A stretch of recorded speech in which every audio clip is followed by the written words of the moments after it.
Next topic क्या था जो इसके पहले हमने क्या क्या देख लिया था अपना जो हमारा ग्लोबलाइजेशन चल रहा था चैप्टर। इसमें हमने ग्लोबलाइजेशन देखा था कैसे क्या होता है, ट्रांसफरेशन ट्रांसफॉर्मेशन ऑफ द मार्केट देखा था। ब्रॉड क्वेश्चंस भी देखे थे, कौन कौन से क्वेश्चन पूछे जाते हैं इसमें। एमएनसी हमने देखा था, एमएनसी का रोल क्या होता है, कैसे एमएनसी वर्क करती है। फिर interlinking and control over the production and across the country देखा था, कितनी बड़ी बड़ी एमएनसी होती है, इनके फैक्ट्स जो ऑफिस होते हैं कितने देशों में होते हैं, कैसे वर्क करते हैं सारे। फिर फॉरेन इन्वेस्टमेंट देखा था, routes of the controlling production across the continent देखा था हमने, कैसे क्या किया जाता है।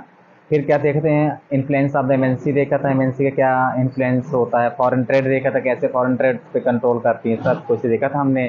फिर यहाँ पर क्वेश्चन भी देखे थे, कैसे what are the benefits of the foreign trade trade फिर क्या फ़ायदा होता है फॉरेन ट्रेड से। जो हमारा नेक्स्ट स्टार्ट होना था क्या था, फिफ्थ नंबर जो क्या था वो इंटरकनेक्टिंग एंड कहता है integrity of the market. Integrity मतलब क्या होता है, अब हमें देखो किसकी बात करेंगे, हम बात करेंगे अपनी मार्केट इंटीग्रिटी की बात करेंगे कि आखिर मार्केट कैसे इंटीग्रेट करता है। इंटू इंटरकनेक्टिंग हमने कहा था पहले ही, जो ग्लोबलाइजेशन होता है क्या होता है, ग्लोब की तरह जो बॉर्डर होती हैं इनको क्या कर इंटरकनेक्ट कर दिया जाता है, यानी सारी कंट्रियाँ क्या होती हैं एक दूसरे से कनेक्ट होती हैं। सारी कंट्रियाँ क्या एक दूसरे से कनेक्ट होती हैं। अगर कोई देश ये कहे कि वो क्या सेल्फ डिपेंडेंट है अपने आप में, तो ऐसा नहीं हो सकता। वो क्या होगा, किसी न किसी तरह से क्या होगा, वो किसका सपोर्ट, दूसरे देशों का सपोर्ट ले ही रहा होगा। तो यही कह सकते हैं कि इसमें क्या है, इंटरकनेक्टिंग एंड कहते हैं इंटीग्रिटी ऑफ द मार्केट। इससे क्या हो जाता है, इंटीग्रिटी यानी कि एक हो गई मार्केट पूरी, ऐसा लगता है। सिंस कहता है एस कहता है foreign trade has been and कहता है instrument in connecting countries. India was कहता है also connected with South Asia and both east and west via कहता है डिफरेंट सी रूट्स के द्वारा क्या है, इंडिया भी क्या है कनेक्ट हुआ है। तो इंडिया भी क्या कर रहा है, ट्रेड कर रहा है। इंडिया भी किससे कनेक्ट हुआ है, इन्हीं सब कनेक्ट हुआ है। जैसे अभी हम हाल ही में क्या कर रहे हैं, हम क्या कर रहे हैं, रसिया से ऑयल ले रहे हैं और हम क्या करते हैं, लार्जेस्ट एक्सपोर्टर बन गए ऑयल के। इस तरह हमने क्या किया, इसका फायदा उठाया कह सकते हैं, यानी किस तरह चल रहा है। तो कैसे हुआ, फॉरेन ट्रेड के थ्रू हुआ होगा ऐसा। आज हम क्या करते हैं, लार्जेस्ट एक्सपोर्टर बने हुए हैं ऑयल के। फिर कहते हैं फॉरेन ट्रेड गिव कहते हैं opportunity to domestic producers compete and sell their goods and commodities. होता क्या, जो फॉरेन ट्रेड से मौका देता है किसको, अपॉर्चुनिटी देता है किनको, जो डोमेस्टिक प्रोड्यूसर्स होते हैं इनको क्या करता है, मौका भी देता है। मौका कैसा देता है, compete करने के लिए कि आप भी क्या करो, कंपटीशन में आओ। एंड कहता है सेल देयर गुड्स, और अपने माल को बेच सकते हैं, अपनी चीज़ों को बेच सकते हैं, ये फायदा मिलता है। Import of goods expand the choice for the कहता है बायर्स, और जो खरीदने वाले होते हैं इनको फायदा हो जाता है इससे। फायदा क्या होता है, क्योंकि हमें क्या होता है, इम्पोर्ट होती हैं चीज़ें, इंपोर्ट होती एक्सपोर्ट होती हैं, तो यहाँ भी कई सारी चीज़ें आती हैं। जब यहाँ चीज़ें आती हैं तो कंपटीशन होता है मार्केट में। अगर कंपटीशन होता है तो फ़ायदा किसका हो जाता है, जो यहाँ बायर होता है, जो खरीदने वाला होता है उसको क्या हो जाता है, मौका मिल जाता है।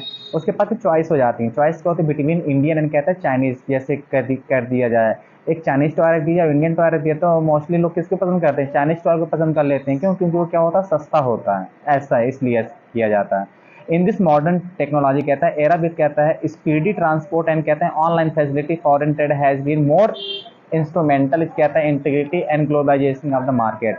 जैसे आजकल क्या है, इंटरनेट हो गया, स्पीड ट्रांसपोर्ट का हो गया, हम बैठे बैठे क्या करते हैं, ऑनलाइन के थ्रू क्या कर देते हैं, कोई भी हमें गुड्स चाहिए होता है हम क्या करते हैं, ऑनलाइन सप्लाई तुरंत मंगवा लेते हैं। इससे फ़ायदा किसको हो गया, जो काम करने वाले हो तो उनको क्या होगा, फ़ायदा हो गया, और लोगों को भी क्या हो गया, फ़ायदा हो गया। तुरंत क्या हो जाता है, बैठे बैठे उनके पास में वस्तुएं आ जाती हैं। फिर क्या है, ई रिटेलर होता है, गेम्स कहता है लाइक अमेजॉन अलीबाबा, ये सब क्या है, इसी से हमें लोग क्या करते हैं, कनेक्ट हो जाते हैं तुरंत, बैठे बैठे क्या है, तुरंत भी चाहिए होता है वो हमें तुरंत मिल जाता है। अब देखो हमारा जो सिक्स है वो क्या है, ग्लोबलाइजेशन। ग्लोबलाइजेशन कहता है is a process of the rapid integration inter connecting between कहता है कंट्रीज। तो मैंने बताया था ग्लोबलाइजेशन क्या कहलाता है, प्रोसेस होती है रैपिड इंटीग्रेशन होता है। जैसे कंट्रियों क्या होता है, बढ़ गया सारों को सबका एक इंटीग्रेशन हो जाता है, सारी कंट्रियाँ क्या हो जाती हैं, मिल जाती हैं। इन इंटर कनेक्शन और इनके बीच में क्या हो जाता है, एक कनेक्शन क्रिएट हो जाता है बिटवीन कहता है कंट्रीज के। Integration of the domestic market with the rest of the world through trade capital and technology flaws. इससे क्या हो जाता है, जब कनेक्टिविटी बढ़ जाती है तो क्या हो जाता है, आइडियाज़ फ्लो करते हैं, कैपिटल फ्लो करता है, ट्रेड फ्लो करता है। ग्लोबलाइजेशन यह कहलाता है। तो कह सकते हैं ग्लोबलाइजेशन क्या होता है, किसका फ्लो होता है, किसका फ्लो, ट्रेड का, कैपिटल का एंड टेक्नोलॉजी का। ये सब क्या होते हैं, फ्लॉ होते हैं, यानी कि फ्लॉज यानी कि फ्लॉ हो जाते हैं, यानी कि कनेक्ट होते हैं। फॉरेन ट्रेड प्ले कहता है great role in the globalisation. जो फॉरेन ट्रेड होता है बहुत बड़ा रोल प्ले करता है ग्लोबलाइजेशन में।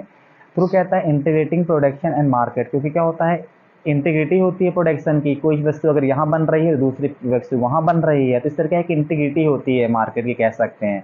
मोमेंट ऑफ कहता है goods services investment and technology, ये सब मोमेंट करता है, सब जाता है, गुड्स भी जाते हैं, सर्विसेज भी जाती हैं, इंस्ट्रूमेंट भी जाते हैं, इन्वेस्टमेंट होता है खूब। इसी का होता है कंट्रियों को फ़ायदा भी होता है बहुत सारा। मोमेंट ऑफ कहता है फॉरेन बिटवीन कहता है countries for better jobs and education tourism, ये सब मिलता है क्योंकि इंटरकनेक्टिंग हो चुकी होती हैं, तो सारी कंट्रियाँ क्या करती हैं, अपने अपने देश की बॉर्डर क्या करती हैं, ओपन कर देती हैं। इससे फ़ायदा किसे होता है, कंट्रियों को फ़ायदा होता है। फिर देखो फैक्टर ऑफ ग्लोबलाइजेशन, कौन कौन से फैक्टर होते हैं जो ग्लोबलाइजेशन को आगे बढ़ाते हैं। टेक्नोलॉजी होती है, लिबरलाइजेशन होता है, and WTO play in a big role in कहता है ग्लोबलाइजेशन। और डब्ल्यूटीओ क्या करता है, ग्लोबलाइजेशन में बहुत बड़ा रोल प्ले करता है। वर्ल्ड ट्रेड ऑर्गेनाइजेशन जिसे कहते हैं। रोल ऑफ टेक्नोलॉजी, देखो ग्लोबलाइजेशन में रोल ऑफ टेक्नोलॉजी कैसे होता है। टेक्नोलॉजी रिवोल्यूशन ऑफ द कहता है ट्रांसपोर्टेशन एंड कम्युनिकेशन है, कहता है struck the time of cover distance none कर now the world has become कहता है ग्लोबल विलेज। अब क्या हो गया है, पहले क्या था कि पहले के ज़माने की बात करें तो बहुत मुश्किल होता था कि ये कोई सालों ट्रैवल कर रहा है फिर भी नहीं पहुंच पाता था। अब क्या हो गया, जैसे टेक्नोलॉजी आ गई, जैसे ग्लोबलाइजेशन स्टार्ट हो गया, तो क्या व्यक्ति क्या करता है, बैठे बैठे कॉल करना होता है और क्या करता है, जो भी उसकी डिमांड होती है वो क्या हो जाती है, सामने पूरी हो जाती है, तुरंत उसको हाजिर हो जाती है, वो चीज़ें क्या हो जाती है, तुरंत आ जाती हैं। तो इससे क्या है, ग्लोबलाइजेशन ये करता है, ग्लोबलाइजेशन क्या करता है, बहुत ही ट्रांसपोर्टेशन में बहुत ही तेज़ी से फैल गया ये। आज हमें कोई भी चीज़ें होती हैं बैठे बैठे हमारे पास में क्या हो जाती हैं, आ जाती हैं। कोई कंट्री कॉल करती है, जो भी चाहिए होता है क्या तुरंत हाजिर हो जाता है। द ट्रांसपोर्ट टेक्नोलॉजी हैज़ कहता है help in faster delivery and goods across long distance at the lower low cost and कहता है use of the container has. और इससे क्या हो जाता है, जो कह सकते हैं ट्रांसपोर्ट टेक्नोलॉजी की वजह से क्या है, आज कोई भी कंट्री हो, कुछ ही मंगवाना हो, क्या है तुरंत उसके पास में हाजिर हो जाता है कुछ ही घंटों में।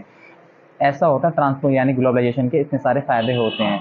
रिड्यूस से कहता है पोर्ट हैंडलिंग कॉस्ट, और जो भी पोर्ट हैंडलिंग कॉस्ट होता है वो भी क्या हो गया, रिड्यूस कर दिए गए। कहते हैं टेली कम्युनिकेशन फैसिलिटी है instant sharing the information, telecommunication की वजह से क्या हो गया, तुरंत इंफॉर्मेशन शेयर कर ली जाती है, कहाँ पर क्या कैसे हो रहा है। Satellite communication devices have facilitated the communication for the remote area, जो ऐसे रिमोट एरिया जहाँ पर पहुँचना मुश्किल हो जाता था, अब वहाँ का है सैटेलाइट कम्युनिकेशन, तुरंत आसानी से क्या कर सकते हैं, वहाँ बात कर सकते हैं, सैटेलाइट तुरंत कम्युनिकेशन चालू हो जाता है। ऐसे जहाँ पर बात करना मुश्किल होता है वहाँ सैटेलाइट के थ्रू हम क्या कर सकते हैं, बात हो जाती है। कंप्यूटर एंड वर्ड आप कहते हैं internet, email, live streaming and social networking sites are कहते हैं use to obtain and share information at क्या ना के बराबर जो रेट होती हैं। कंप्यूटर हो गया, मेल के थ्रू हम क्या करते हैं, तुरंत बैठे बैठे क्या करते हैं, तुरंत इन्फॉर्मेशन दे लेते हैं, रिसीव कर लेते हैं, और उसकी प्राइस क्या होती है, ना के बराबर प्राइस में क्या करते हैं, बड़े से बड़ा काम कर लेते हैं। ऑनलाइन प्रोडक्ट्स कहता है launch selling through E retail and कहते हैं ऑनलाइन पेमेंट है, कहता है इंटीग्रेटेड द वर्ल्ड बिजनेस।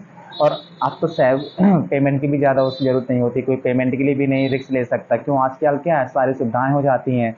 व्यक्ति क्या करता है, ऑनलाइन पेमेंट कर देता है, उसको तुरंत तुरंत उसके पास में प्रोडक्ट पहुंच जाता है। ये भी बहुत ही अच्छी सुविधाएं हो गई हैं अब तो। एग्जाम्पल कहता है अ पब्लिशर फ्राम कहता है इंग्लैंड आउटसोर्सेस से कहते हैं publication of a magazine from कहता है इंडिया, कोई इंग्लैंड का पब्लिशर इंडिया में भेजना चाहता है, air lift the final output via कहता है air transport, payment is made कहता है थ्रू द ई बैंकिंग, और हमने पेमेंट कैसे कर दिया, ई बैंकिंग के थ्रू कर दिया, और उन्होंने क्या कर दिया, प्रोडक्ट अपने हम तुरंत भेज दिया वहाँ से एयरलाइन के थ्रू। तो ऐसा ही हमें क्या हो जाता है, फ़ायदा मिल जाता है। जो क्वेश्चन पूछा गया, explain the role of the technology, हम कहते हैं प्रमोटिंग द ग्लोबलाइजेशन प्रोसेस, कौन कौन से रोल होते हैं टेक्नोलॉजी के, ये सब रोल हैं टेक्नोलॉजी के, ये क्वेश्चन भी हमारे पूछे गए हैं। फिर हमारा क्या है, role of the liberalisation of the foreign trade on कहता है ग्लोबलाइजेशन। अब देखो लिबरलाइजेशन का क्या रोल होता है, यानी कि फॉरेन ट्रेड में ग्लोबलाइजेशन में क्या रोल प्ले करता है लिबरलाइजेशन। तो देखो होता क्या है, तो remove trade barriers restriction from कहते हैं foreign trade is called liberalisation. मतलब लिबरल होना मतलब क्या होता है, और ही हमें लिबरल होने की बात करता है। आप फॉरेन ट्रेड कहते हैं, जब कंट्री में क्या करते हैं हम, जो ट्रेड बैरियर होता है उसको हटा देते हैं, कि एक कंट्री को अलाउ कर देते हैं, जो बैरियर लगा कर रखा होता है कि तुम्हारे में इतना लगाना पड़ेगा, इतना टैक्स देना पड़ेगा, जब इस तरह के बैरियर हम खत्म कर देते हैं तो क्या हो जाता है, लिबरलाइजेशन कहलाता है आप द फॉरेन ट्रेड के लिए। It opens up market the world, और ये क्या करता है, वर्ल्ड के लिए मार्केट ओपन कर देता है कि हम एंट्री कर जाए वो आसानी से बॉर्डर में। इट लीड्स टू कहता है ग्लोबलाइजेशन, और ये क्या करता है, ग्लोबलाइजेशन को लीड करता है। Step taken by government liberalisation foreign trade, देखो स्टेप कौन से स्टेप लिए थे गवर्नमेंट ने, अराउंड कहता है 1991 under the then finance minister Manmohan Singh, liberalisation कहते हैं, ये क्या थे, liberalisation of Indian economy began. इससे क्या हो जाता है, जब हमने 1991 में क्या फॉलो किया था, लिबरलाइजेशन को फॉलो किया था। Government try to bring international competition in Indian market to make local producers import their performance. मतलब क्या किया था हमने 1991 से, जो कह सकते हैं इंटरनेशनल कंपटीशन थे, हम उनको एंट्री करते हैं कि आप हमारे भारत में आइए और क्या करते हैं, अपनी फैक्ट्रियाँ लगाइए और कंपटीशन करिए और इम्प्रूव करिए अपनी परफॉर्मेंस को। Trade barriers of the foreign trade कहता है वर रिजॉल्व कहता है लार्ज एक्सटेंट। इससे क्या हो गया, रिमूव, हमने क्या कर दिया, इसको खत्म कर दिया गया था जो काफ़ी समय से हमारे में ट्रेड बैरियर्स लगे हुए थे। गुड्स कुड भी कहता है now exported and imported easily. अब क्या हो गया, गुड्स को हम आसानी से इम्पोर्ट कर सकते हैं, एक्सपोर्ट कर सकते हैं बड़ी आसानी से। फॉरेन कंपनीज कहता है कुड सेटअप फैक्ट्रीज एंड कहता है ऑफिस। और फॉरेन कंपनियां क्या करती हैं, अपनी फैक्ट्रियाँ लगाती हैं और फैक्ट्रियाँ सेटअप करती हैं यहाँ पे। बिजनेस सेल होता है फ्री टू कहते हैं desire upon import and export. इससे क्या हो जाता है, बिजनेस क्या होगा, फ्री फील करता है, इम्पोर्ट और एक्सपोर्ट होता है। Effect of liberalisation on India, देखो लिबरलाइजेशन का इफेक्ट क्या हुआ था इंडिया में, ये देखेंगे अभी हम।